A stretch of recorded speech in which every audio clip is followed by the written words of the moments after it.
our facilitators na nasa kanila yung buhay nung 10-day training course ninyo.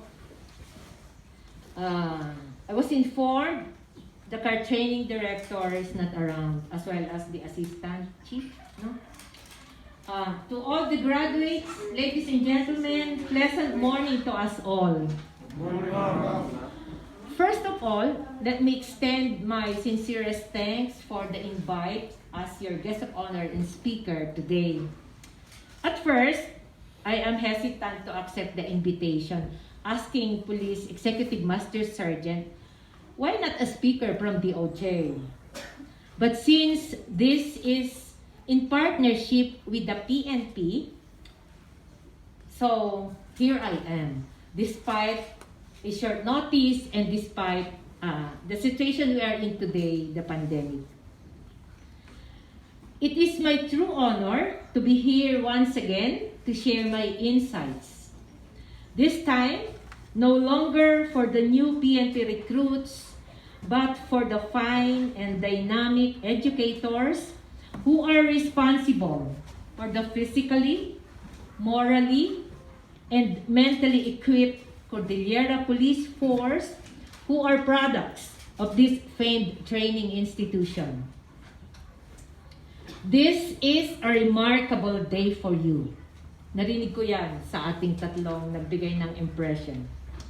And as a natural way on any commencement day, it's a day to applaud your success, to reflect on your learnings, and to think about how you would utilize the newly acquired knowledge and skills in order to make an impact in your institution. I am delighted on how you put value on your trainings, and to note, what you have achieved today is no ordinary course, as it partakes of an international standards.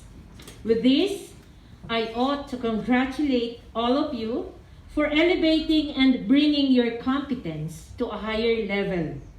I hope this feat would not only serve as an added accessory to your personal data sheet, katulad ng impression ni Corporal Evangelista, but notably, it surely redounds to benefit the police organization as a whole. Cesar Chavez once said, "The end of all education should surely be service to others." You serve by imparting the skills you've acquired through continuous training and education. It takes a great mind to spark up another.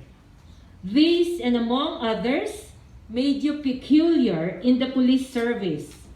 You are not only called to ensure communities' security and safety, but more importantly, you are molding ordinary men and women to be the best version of themselves as soon as they move out in this training institution and to start making impact to the community. The fact that recently, ProCorps personnel were dubbed as the most disciplined cops in the country was easily traced back to what you've done here in the first place. Indeed, your work is a noble one. As mentors of future police officers, you constantly exert effort to adapt in order to create the best learning environment and to use the most effective teaching strategies for your students. Taking part in courses such as your Instructor Development course is essential to keep up with the current trends in education. In the same vein, knowing it was a product of collaborative efforts of the PNP and the US DOJ, the known leading expert in law enforcement, made it all more commendable. The program for learning is there. The curriculum is complete, but the manner you convey them to your student is as much noteworthy. What students learn from their greatest teachers is not always detailed on the curriculum. You have the power to make a huge impact to their professional, personal, and social lives. Pareho kami ng iniisip ng ating guest speaker kanina. Sadly, sometimes we hear members of the police force who step out of the path of righteousness and embrace wickedness. Remember, the bad deeds of a few elements can easily overshadow the many good deeds of the majority of the police force. Your role here to correct them is inevitable. But I have the utmost faith in you. I believe that we can depend on you.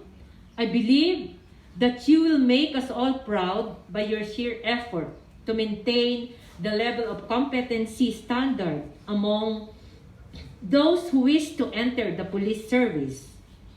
Always give your best. Work hard. Demonstrate integrity in all that you do. In closing, let me share to you how William Arthur Ward described different kinds of instructors. Pareho pa rin kami ng speaker kanina, no? Mr. Ward was an often quoted writer of inspirational maxims and was an assistant to the president of Texas Wesleyan College. He said, I just would like to repeat kung ano yung narinig nyo kanina, di ba? Kasi maganda ring pag-isipan, no? He said that the mediocre instructor tells. The good instructor explains. The superior instructor demonstrates. But the great instructor inspires. Congratulations to all of you. Be safe out there and God bless us all.